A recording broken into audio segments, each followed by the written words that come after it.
जुन्गा में Shimla flying festival का आयोजन किया जा रहा है। यह फेस्टिवल 4 दिन तक चलेगा। इसमें देश विदेश के कई पैराग्लाइडर हिस्सा ले रहे हैं। आयोजन में भूटान, नेपाल, म्यांमार और भारत के पहले का एड्रेस हिस्सा ले रहे हैं।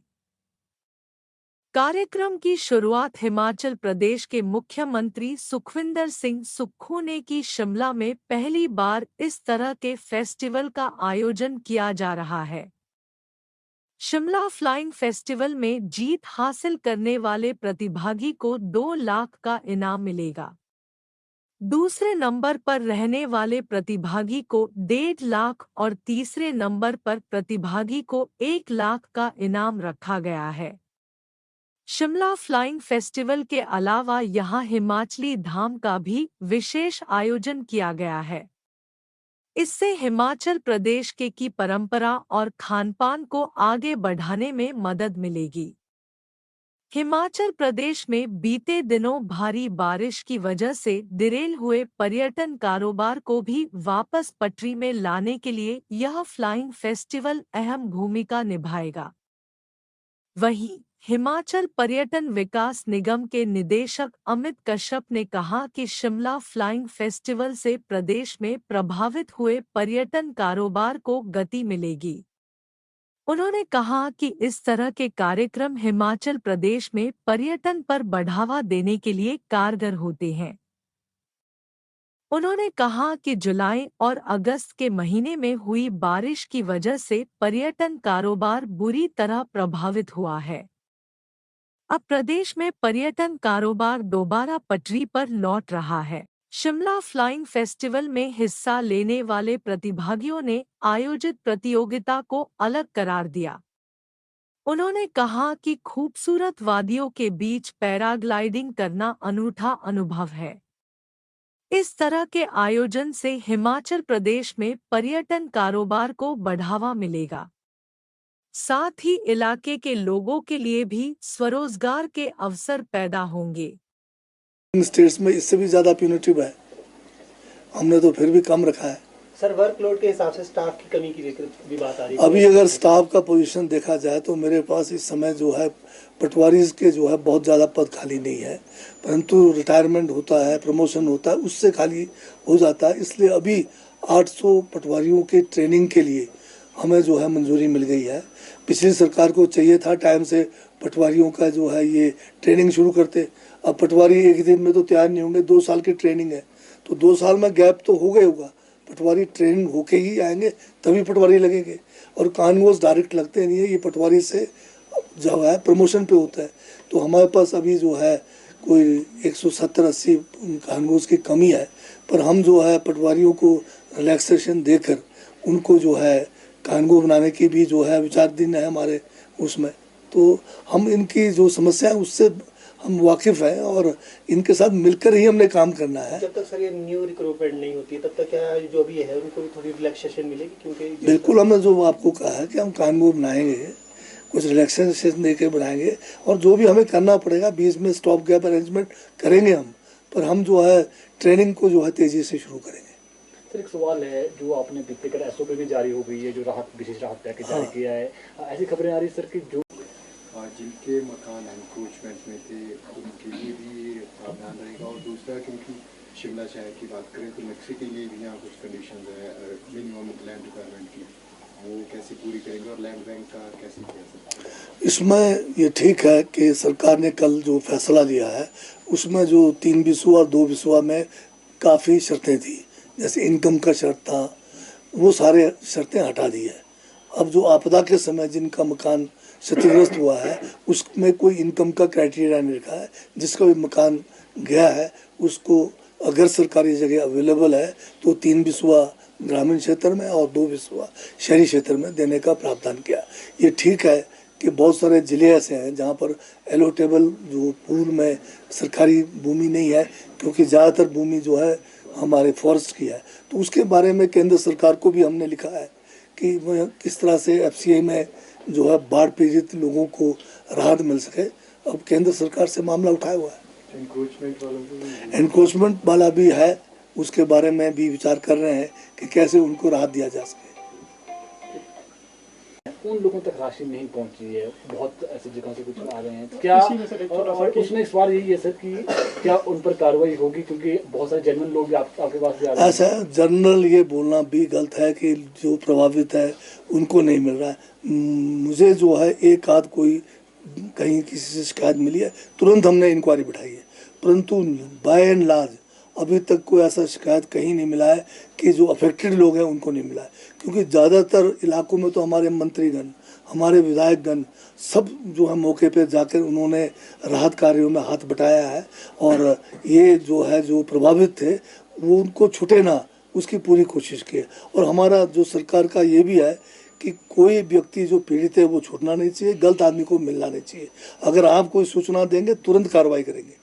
सर, इसी में सरकार ने तो मंजूरी दे दी है, कैबिनेट ने मंजूरी दे दी, लेकिन जिन कर्मियों ने उसको धरातल पर उतारना है वो जिला परिषद केडर के कर्मचारी हड़ताल पर है, तो इस चुनौती से सरकार कैसे? नहीं, ये बिल्कुल गलत बात है कि अब कर्मचारी अपने अपने वर्ग है, अपनी अपनी मांगों के लिए अपना आंदोलन करते रहते हैं, परंतु इसका मतलब नहीं है कि एक पर्टिकुलर अगर कार्ड रखे लोग अगर हड़ताल पे चले जाएंगे तो सरकार बंद हो जाएगी।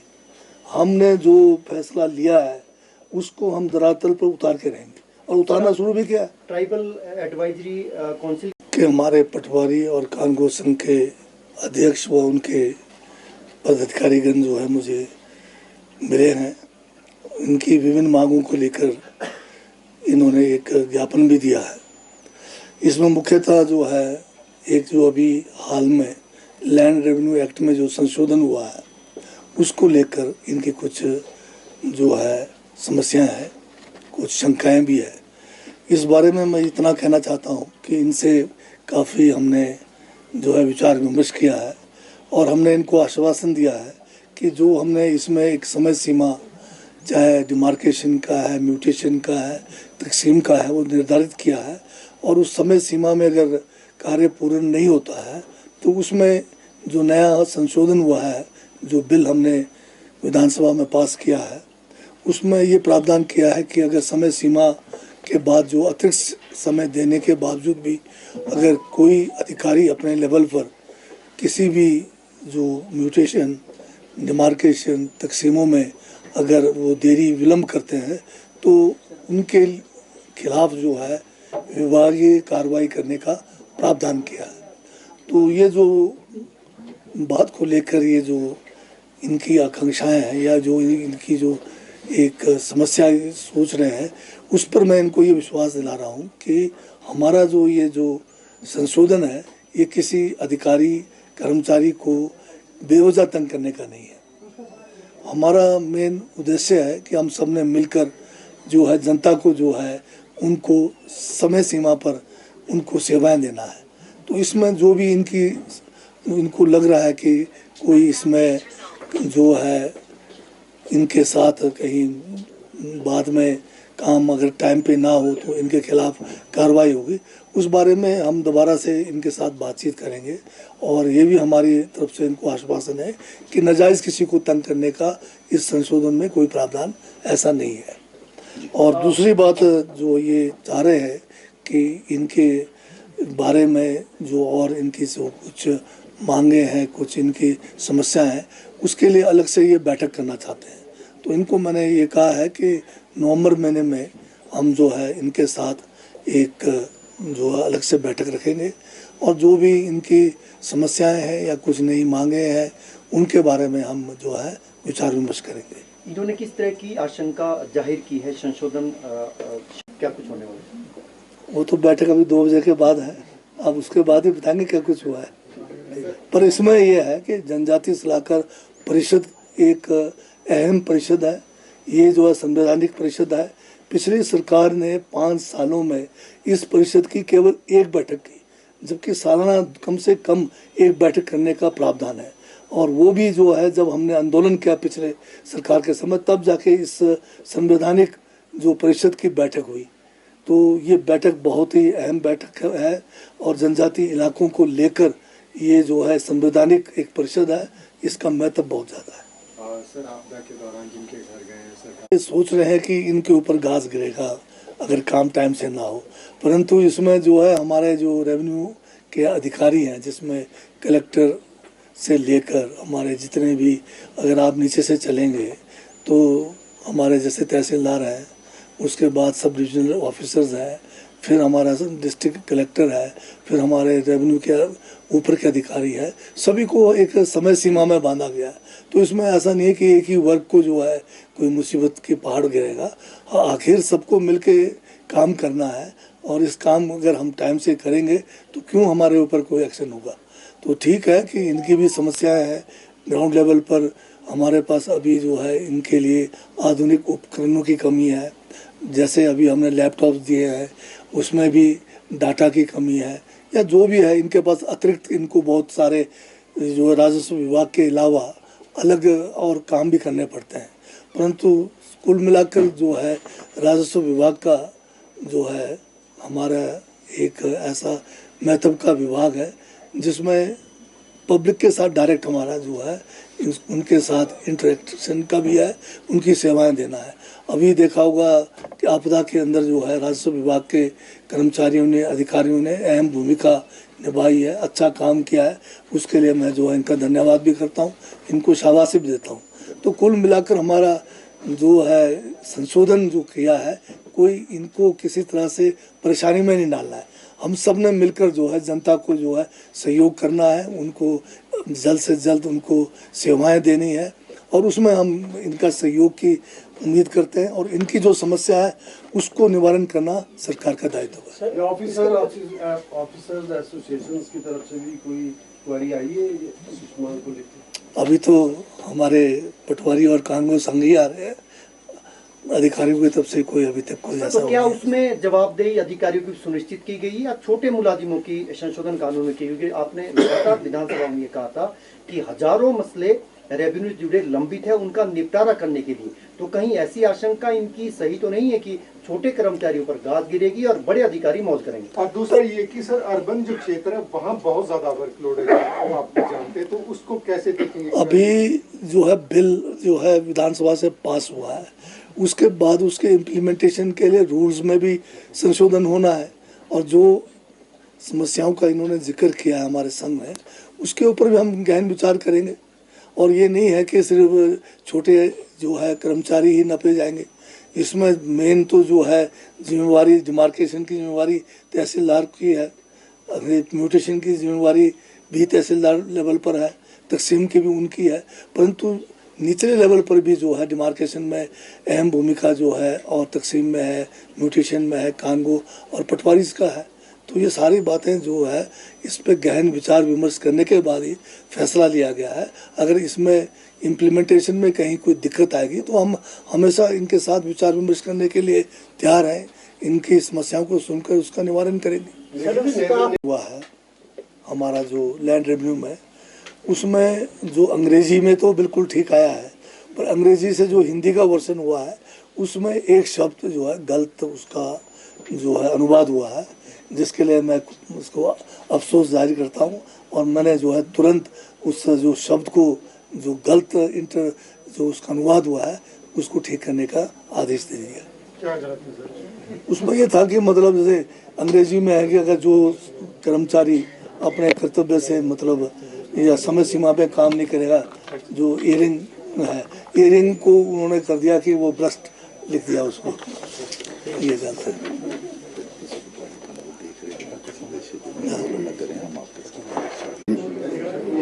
शुरू करें। मैं सतीश चौधरी, राज्य अध्यक्ष संयुक्त पटवारी एवं कानूनगो महासंघ हिमाचल प्रदेश, आप सब बंधुओं का, प्रेस बंधुओं का हार्दिक धन्यवाद करता हूं। आज हम माननीय राजस्व मंत्री महोदय से मिले हैं। हमारी लंबत समय से मांगे चली हुई थी। धरातल पे हमारे पास पटवारी नहीं है, कानूनगो नहीं है, और हाल ही में जो सरकार एक संशोधन लेके आई रेवेन्यू एक्ट में, वो समय अवधि का था। उसमें हमारा था कि धरातल पे हमारे पास पटवारियों की कमी है, कानूनगो की कमी है, और जो स्पोर्ट से रिलेटेड काम होते हैं वो बरसात में नहीं होते, बर्फ में नहीं होते, घास में नहीं होते, फसल में नहीं होते। तो आप तय समय कैसे करते हैं? हमें एक बार सुनो तो सही। उस उपलक्ष्य में हमने सरकार को अवगत कराने की कोशिश की। माननीय विधानसभा में माननीय मुख्यमंत्री महोदय से मिले, राजस्व मंत्री महोदय से मिले, माननीय उप मुख्यमंत्री महोदय से मिले, फिर भी विधेयक पास हो गया। फिर हमने पूरे हिमाचल प्रदेश में पिछले महीने 27, 28 और 29 तारीख को एसडीएम के माध्यम से ज्ञापन दिया कि हमें सुने तो जाओ, हम रेवेन्यू का काम करने के लिए तैयार हैं। नॉन रेवेन्यू वर्क इतना लोड है कि हम अपना काम कर ही नहीं पाए, एक बार सुनो तो सही हमें। फिर भी हमें नहीं सुना गया। फिर इस महीने हमने 5 और 6 तारीख को, 4 और 5 तारीख को माननीय जिलाधीश महोदय के माध्यम से महामहिम राज्यपाल और मुख्यमंत्री जी को ज्ञापन दिया, हमें सुना जाए। और तब भी नहीं कोई कॉल आई। फिर हमने पूरे स्टेट ने एक वर्चुअल मीटिंग करके रेजुलेशन डाला कि 11 तक हमें यदि सरकार नहीं सुनती है तो 12 तारीख से जितने भी हमारे पास अतिरिक्त पटवार भवनों के चार्ज है, कानून भवनों के चार्ज है और जितने भी नॉन राजस्व कार्य अपने मोबाइल से, पूरे हिमाचल प्रदेश में नेट कनेक्टिविटी नहीं है, पूरा काम हमारा ऑनलाइन है, अपने मोबाइल से फ़ोन बंद करने का आज हमने ऐलान किया था। उस संदर्भ में माननीय मुख्यमंत्री से आज चौथे दौर की वार्ता हुई है 3 दिन में, तो इन्होंने माना कि आपकी बिल्कुल जायज़ डिमांड है, हम आपके साथ मिलकर अच्छा काम करना चाहते हैं। तो आपके माध्यम से आज उन्होंने भी अपना प्रेस कॉन्फ्रेंस में बताया, तो हम उनसे सहमत हैं। अभी माह नवंबर में जो मीटिंग करेंगे उसमें जो भी हमारे मसले हैं उनको यदि सुनते तो ठीक है, नहीं तो हम अपनी जो मूलभूत सुविधाएं, हम कोई फाइनेंस से रिलेटेड नहीं मांग रहे, कोई और नहीं मांग रहे, हम तो पद मांग रहे हैं और काम करने के लिए इंफ्रा मांग रहे हैं। तो मैं आपके माध्यम से जो आज हमने राज्य कार्यकारिणी ने पूरे हिमाचल प्रदेश में आह्वान किया था कि आज हम अतिरिक्त कार्यभार की चाबियां माननीय संबंधित तहसीलदार को सौंपेंगे, उसको वापस लेते हैं, क्योंकि हमें सरकार से बहुत बड़ी आश्वासन मिला है। जैसे उन्होंने बोला जो कानूनगो है उनकी जो नियमित सेवा साल है 6 साल होनी चाहिए, तो आज इन्होंने माना है कि उसमें हम छूट दे के कानूनगो जल्दी बनाएंगे। जो ट्रेनिंग का बैच बैठा है 874 का, उसको जल्दी ट्रेनिंग कराएंगे। तो एक दिन में तो पटवारी कानून नहीं बनता, तो हम बात इनकी समझते हैं और हम ये निवेदन कर रहे हैं कि हमारे कामों का चार्ट बनाया जाए। जो नॉन रेवेन्यू काम है उनसे छटा दो हमें, हम रेवेन्यू का काम करते हैं, आपके डाटा की परफॉर्मेंस अच्छी होगी, हम मिलकर काम करेंगे। तो यही मेरा आप सभी से निवेदन है। धन्यवाद।